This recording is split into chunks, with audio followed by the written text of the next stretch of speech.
Hello, my name is Brian, and today I'm going to make a video on this new year.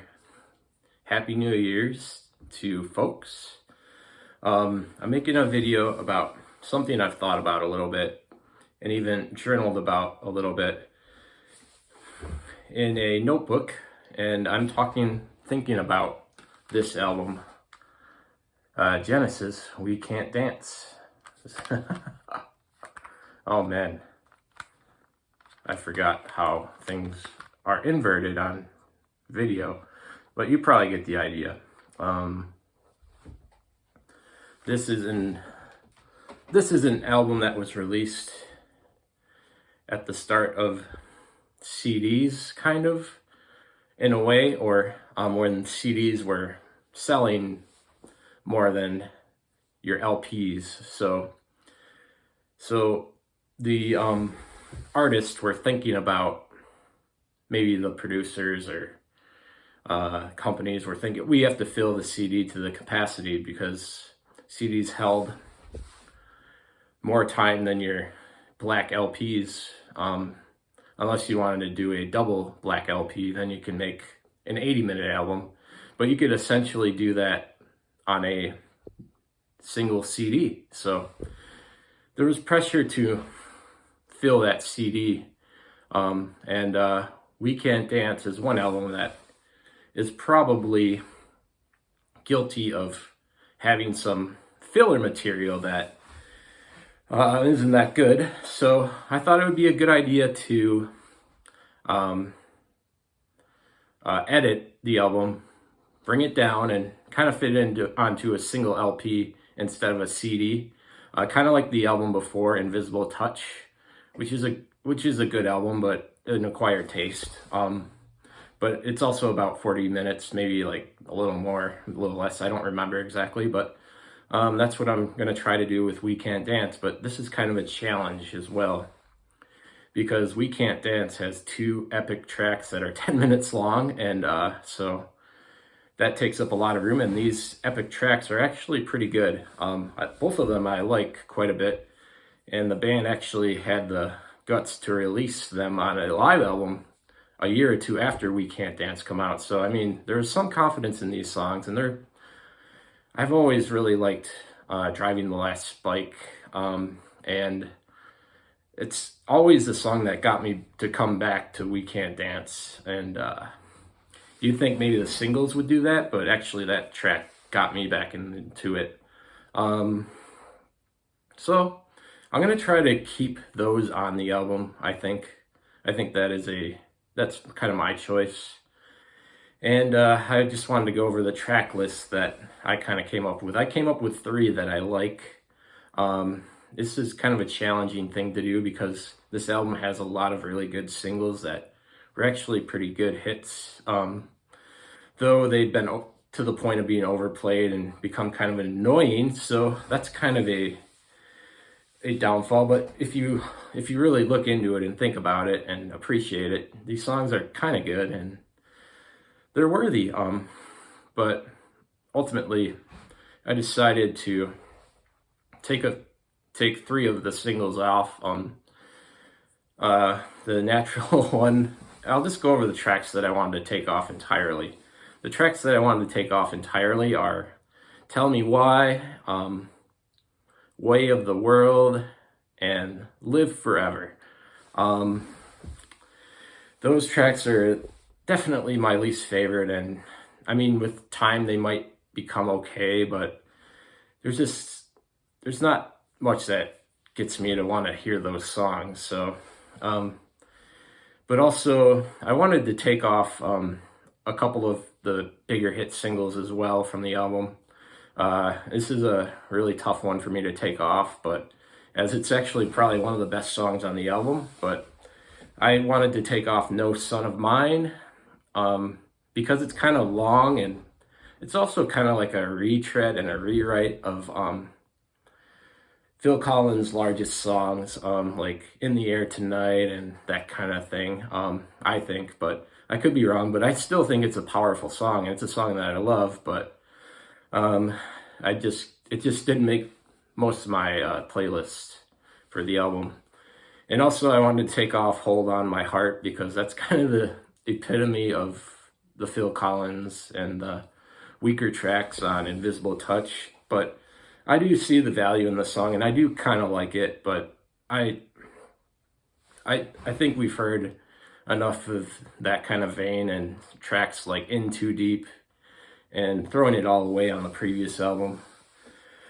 So I'm taking those off, but without further ado, I'm going to go with probably my favorite track list that I made for We Can't Dance. And I'm going to open the album with Driving the Last Spike, an epic. And then I'm going to go to Jesus, He Knows Me.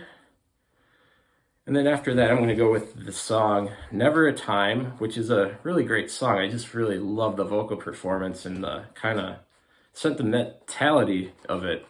It has more energy, and I don't know, there's something kind of more catchy to me about a song called Never a Time. I just really like it a lot. And this was actually a single that was released. It's kind of a mid-tempo ballad type song, but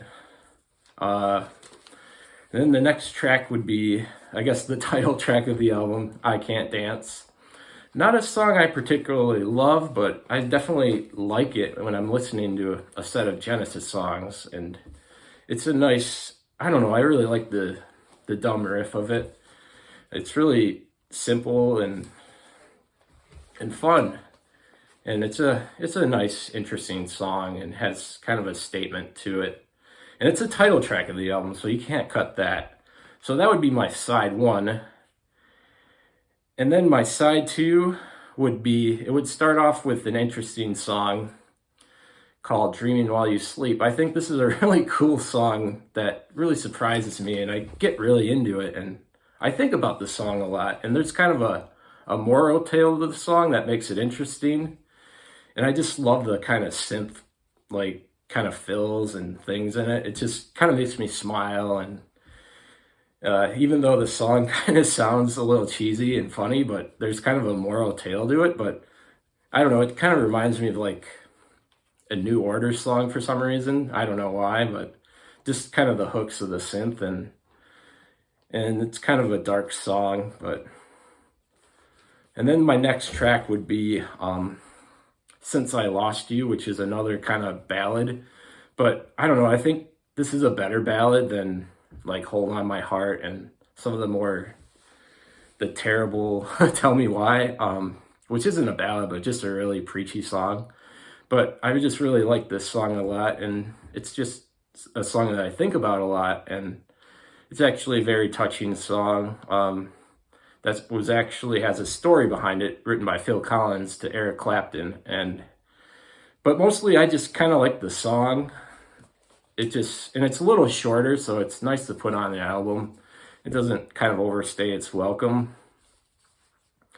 And then my closing track is obviously Fading Lights, the other epic of the album. So just a wonderful song. I mean, it's just really sentimental as well, but there's also kind of a finality to it, and a beautiful like part kind of towards the end that just kind of really lulls you in, and you're just like, oh wow.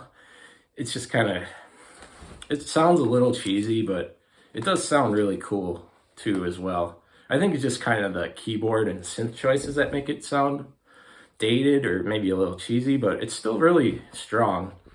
And when I say there's epics on this album, they don't hold a candle to anything anything proggy at all, and in the 70s in any way. But it's just that they're really long, and there's kind of instrumental passages, but they're not like technically interesting, but there is a feel to them, and they are interesting to listen to for sure. But I mean, even the epic track on the last album before this, Domino, kind of has a proggy feel to it, and just kind of which is interesting. But strangely, these songs are on this album, they're more organic than the really cheesy sounding Invisible Touch. But the epics on here, the only reason they're epics is because they're really long. So, but they're still pretty good. But there's just nothing of the technical drumming of something from A Trick of the Tail, or even Then There Were Three, or even Duke, even stuff like from that really feels really, I don't know, like it actually feels kind of like classical music in a way, but that's not on here at all. It's just really kind of, but they're still good songs, but it's just an interesting thing to note. So that's my definitive track list of We Can't Dance. I thought of some other ones, but that's the main one that I like that I made, and people will disagree with me, and I'm even kind of, that's why I made multiple ones. But I'm not going to go over those because I went over way too long. But thank you for watching, and this is from somebody who's thought about Genesis a little bit, but definitely a layman. So my opinion is one of the millions, but take care.